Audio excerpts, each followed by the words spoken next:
Assalamualaikum warahmatullahi wabarakatuh. Shalom, Om Swastiastu, Namo Buddhaya, Salam Kebajikan. Perkenalkan, nama saya Monika Yusri dengan NIM 202402065. Halo. Dalam video ini, saya akan sedikit menjelaskan bagaimana cara agar tidak malu berbicara di depan umum atau tips public speaking. Kenapa kita sering grogi saat berbicara di depan umum? Yang pertama, reaksi alami dari otak dan tubuh. Rasa grogi sebenarnya adalah reaksi alami yang dialami oleh sistem saraf kita. Ketika kita harus berbicara di depan banyak orang, otak menganggap situasi itu sebagai ancaman atau bahaya sosial. Akibatnya, tubuh memproduksi hormon adrenalin yang menyebabkan jantung berdebar, tangan berkeringat, suara bergetar, dan perut terasa mual.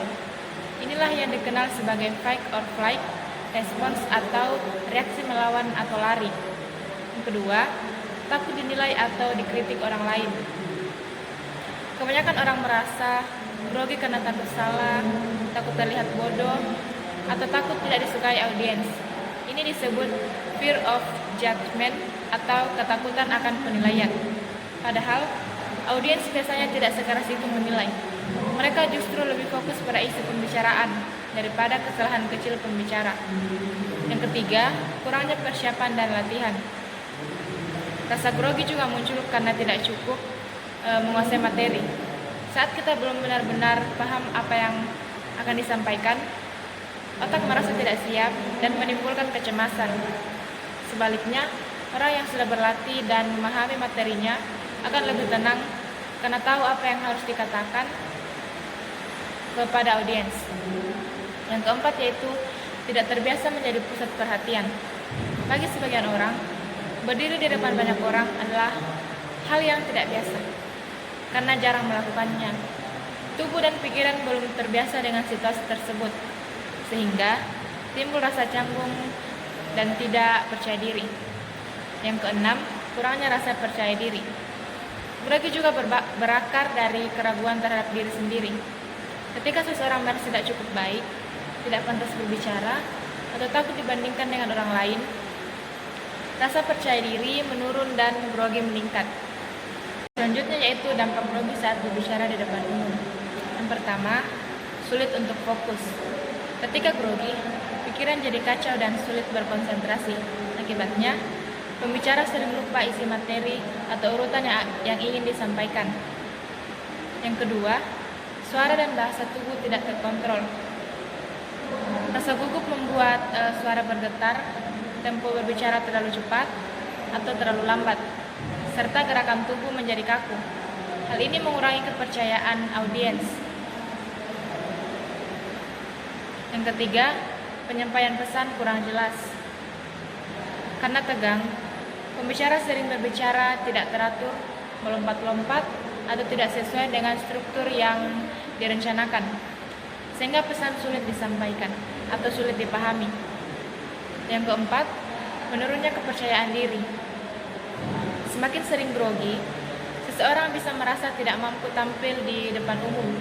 Hal ini dapat menurunkan rasa percaya diri dan membuatnya menghindari kesempatan berbicara untuk berbicara di depan umum.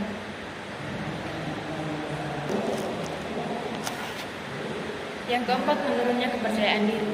Semakin sering grogi, seseorang bisa merasa tidak mampu tampil di depan umum. Hal ini dapat menurunkan rasa percaya diri dan membuatnya menghindari kesempatan berbicara. Selanjutnya yaitu teknik mengatasi grogi saat public speaking. Rasa grogi atau gugup saat berbicara di depan umum adalah hal yang sangat wajar dan hampir semua orang pernah mengalaminya. Namun, grogi bisa dikendalikan dengan teknik yang tepat agar tidak mengganggu penampilan. Berikut beberapa teknik yang terbukti efektif.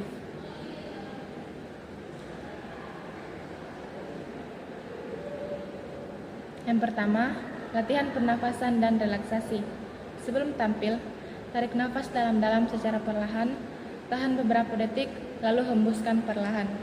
Lakukan ini berulang kali untuk menenangkan detak jantung dan mengurangi ketegangan otot. Relaksasi ini membantu pikiran menjadi lebih fokus dan tubuh terasa ringan.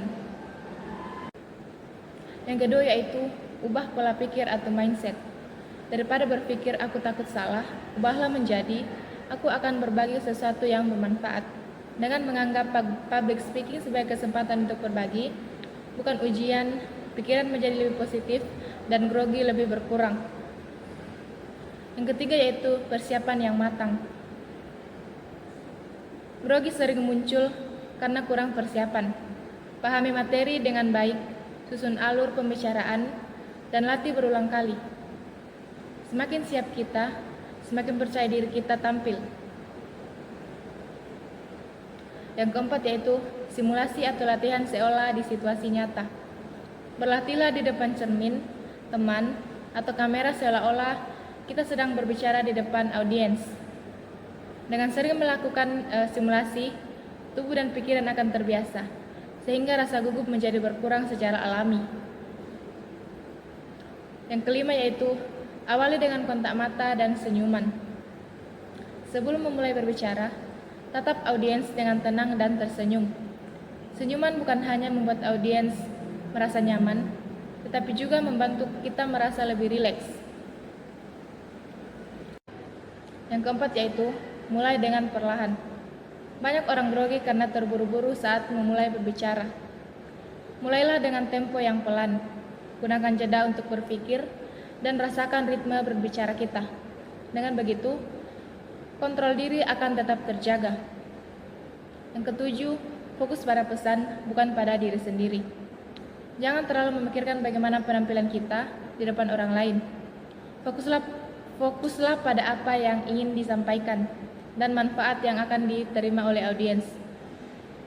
Ketika fokus berpindah dari aku ke pesan, rasa takut akan berkurang. Selanjutnya yaitu kunci persiapan public speaking.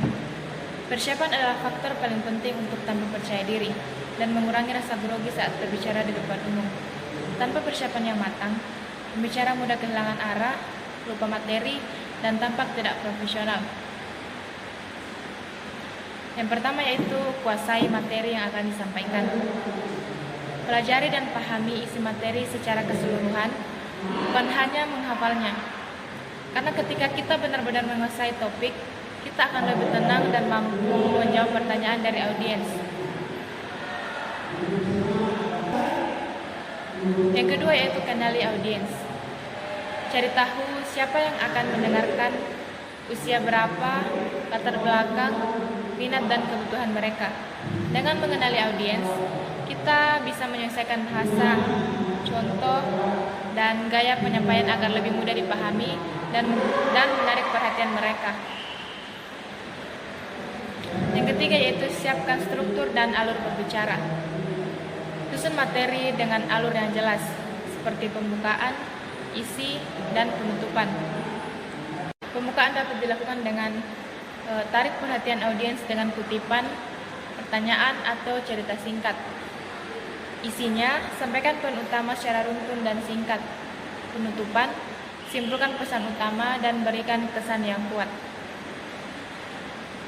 Yang keempat yaitu latihan berulang kali.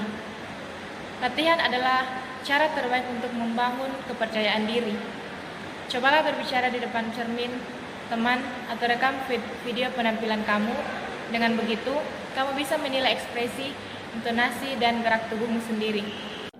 Selanjutnya yaitu sikap dan bahasa tubuh yang mendukung dalam public speaking. Dalam public speaking, cara kita berbicara tidak hanya ditentukan oleh kata-kata, tetapi juga oleh sikap dan bahasa tubuh yang kita tampilkan di depan audiens. Bahasa tubuh yang baik dapat memperkuat pesan, menarik perhatian, serta menumbuhkan rasa percaya dari pendengar. Sebaliknya, bahasa tubuh yang kaku, gugup, atau tertutup dapat membuat pesan tidak tersampaikan dengan baik. Yang pertama yaitu sikap tubuh tegap dan terbuka. Berdirilah dengan posisi tegap, bahu rileks, dan kaki sedikit terbuka selebar bahu. Sikap tubuh tegap menunjukkan kepercayaan diri dan kesiapan, sedangkan posisi yang terbuka atau tidak menyilangkan tangan atau kaki menandakan keterbukaan terhadap audiens. Hindari menunduk, membungkuk, atau terlalu sering bergerak tanpa arah karena akan memberi kesan gugup. Yang kedua yaitu kontak mata dengan audiens. Kontak mata adalah salah satu bentuk komunikasi nonverbal paling penting. Tataplah audiens secara bergantian. Jangan hanya melihat ke satu arah atau menunduk ke catatan. Kontak mata menunjukkan bahwa kamu percaya diri, jujur, dan menghargai pendengar. Selanjutnya, ekspresi wajah yang ramah dan tulus. Senyuman tulus akan membuat audiens merasa nyaman dan lebih mudah menerima pesan dari kita. Ekspresi wajah juga harus menyesuaikan isi pembicaraan. Serius saat membahas hal yang penting, antusias saat menyampaikan ide positif, dan tenang saat menjelaskan sesuatu. Wajah yang ekspresif membantu pesan menjadi lebih hidup dan mudah diingat. Yang keempat yaitu gerakan tangan yang alami dan mendukung. Gunakan tangan untuk menekankan poin penting atau memperjelas maksud. Gerakan tangan yang wajar dan terkontrol bisa menambah kekuatan visual dalam penyampaian pesan. Namun, hindari gerakan yang berlebihan, seperti menunjuk audiens atau memainkan jari, karena bisa mengganggu fokus pendengar. Selanjutnya yaitu penguasaan panggung. Bergeraklah seperlunya ke kanan atau ke kiri untuk menjangkau audiens, bukan mondar-mandir tanpa arah. Langkah kecil yang tenang menunjukkan kendali diri dan ketenangan, sedangkan langkah tergesa-gesa menunjukkan kegugupan. Yang keenam, intonasi, volume, dan tempo bicara. Gunakan variasi suara, naik turun, cepat lambat, sesuai dengan isi pesan. Intonasi yang bervariasi membuat audiens tetap tertarik dan tidak bosan. Hindari berbicara terlalu cepat karena bisa membuat audiens sulit memahami isi pembicaraan. Yang ketujuh, sikap percaya diri dan positif. Sikap positif menciptakan energi yang menular kepada audiens. Tunjukkan keyakinan bahwa kita menguasai materi dan ingin berbagi sesuatu yang bermanfaat. Percaya diri bukan berarti sombong, tapi menunjukkan kesiapan untuk berkomunikasi dengan tulus. Dalam berbicara di depan umum, bukan hanya isi materi yang penting, tetapi juga cara penyampaian. Banyak orang gagal menyampaikan pesan dengan baik karena melakukan kesalahan yang sebetulnya bisa dihindari. Kesalahan yang perlu dihindari yakni yang pertama, membaca teks sepenuhnya. Salah satu kesalahan paling sering dilakukan adalah membaca teks sepenuhnya tanpa kontak mata dengan audiens. Hal ini membuat pembicara tampak kurang percaya diri dan tidak menguasai materi. Yang kedua yaitu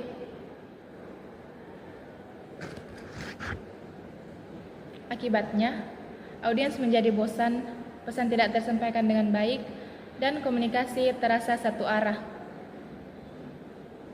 Solusinya, gunakan catatan kecil atau poin-poin utama saja.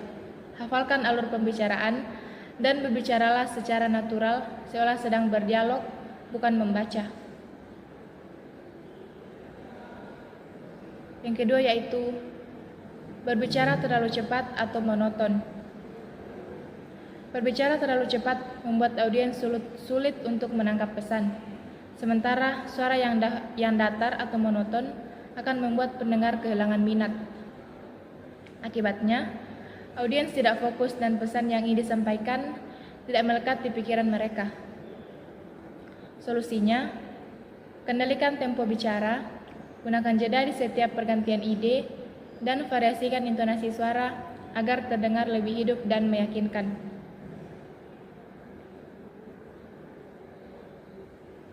Yang ketiga yaitu mengabaikan audiens. Beberapa pembicara terlalu fokus pada diri sendiri, lupa memperhatikan reaksi audiens atau bahkan tidak melakukan kontak mata. Padahal, komunikasi publik bersifat dua arah. Audiens perlu merasa dilibatkan. Akibatnya, audiens kehilangan ketertarikan, tidak merasa dihargai, dan pesan sulit diterima. Solusinya, lihat ke arah audiens, ajukan pertanyaan retoris, atau beri kesempatan mereka untuk merespons. Gunakan bahasa tubuh yang terbuka dan ramah untuk membangun kedekatan.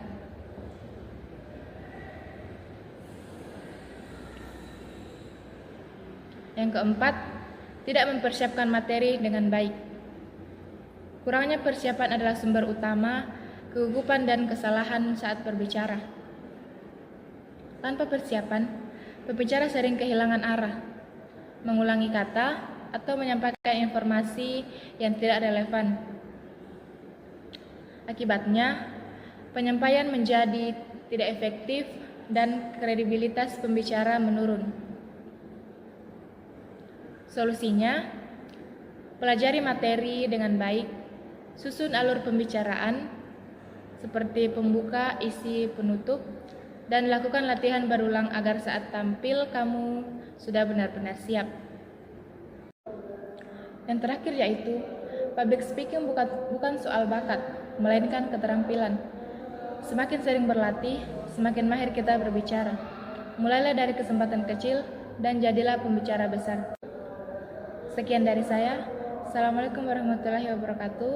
Shalom. Terima kasih.